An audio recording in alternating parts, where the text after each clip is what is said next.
John Paul Jones, Joey Porter Jr., other John Paul Jones, and now Jackson Powers Johnson. Is Powers Johnson good enough to make the JPJ Hall of Fame? Yes, and let's talk why, starting with his strengths. Nominative determination is the term used for when someone chooses a line of work based on their name. Yes, this is still the same video, give me a second. For example, Usain Bolt is an Olympic sprinter, Sue Yu is a lawyer, Brad Slaughter is a meat manager, and Anthony Weiner, well, he wasn't able to manage his meat. Where am I going with this? Well, Power is half of Jackson Powers Johnson's last name, but it is the defining quality of his game, and when you watch him use it, you'll feel power in your Johnson. As a pass blocker, he has incredible power in his hands to shock the pads of defensive linemen. He hits like a damn truck on every single snap. He has excellent lower body power, which results in an elite anchor to sit down on bull rushes. Even when defensive linemen are able to build up momentum and get a good jump off the snap, and he's just kinda hanging out chillin', he could just throw his hands into them and drop his load all over them. Pause. Speaking of loads,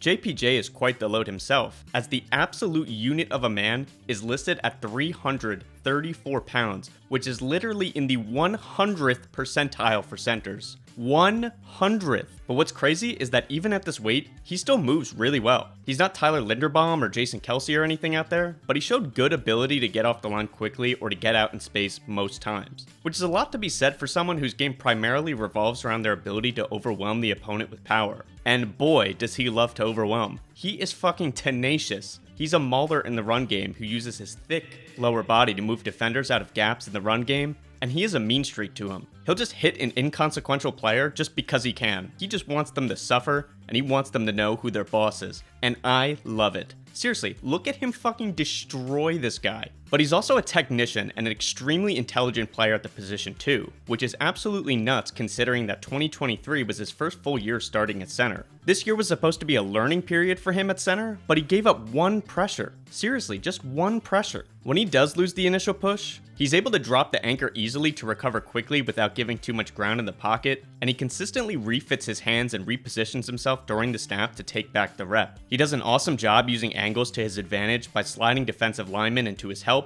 For example, I've seen multiple plays where he just pins defenders between himself and the guard to prevent them from winning around him. He consistently has his head on a swivel looking to pick up work, and he's seamless at picking up and transitioning stunts. Also, look on this play where he flies back to the tackle to go cut off this guy's ankle to the quarterback. That is just crazy high awareness. Lastly, even though he doesn't have great length, he does have the ability to seal off defenders in the run game, and he just consistently uses his powers to move them out of gaps and push them around. But let's get Brad Slaughter over here, because now we have to manage our meat. What are the weaknesses? He lowers his head into contact way too much. Like he's often making contact with his head before his hands. The first issue here is that this could lead to health problems and concussions, and the second issue is that lowering your head means you can't see the defender, and it could lead to them going around you, you getting push-pulled, or having defenders swim over the top. I think he'll learn this lesson very quickly in the NFL. His snaps also aren't super accurate, but he's also only been at center for 1 year, so I imagine that'll improve. Also, as mentioned, he's a bigger dude, so he lacks the range to consistently get out in front of the running back at the second level, and he struggles to consistently square up defenders in space because he lacks the short area quickness to stay in front of them.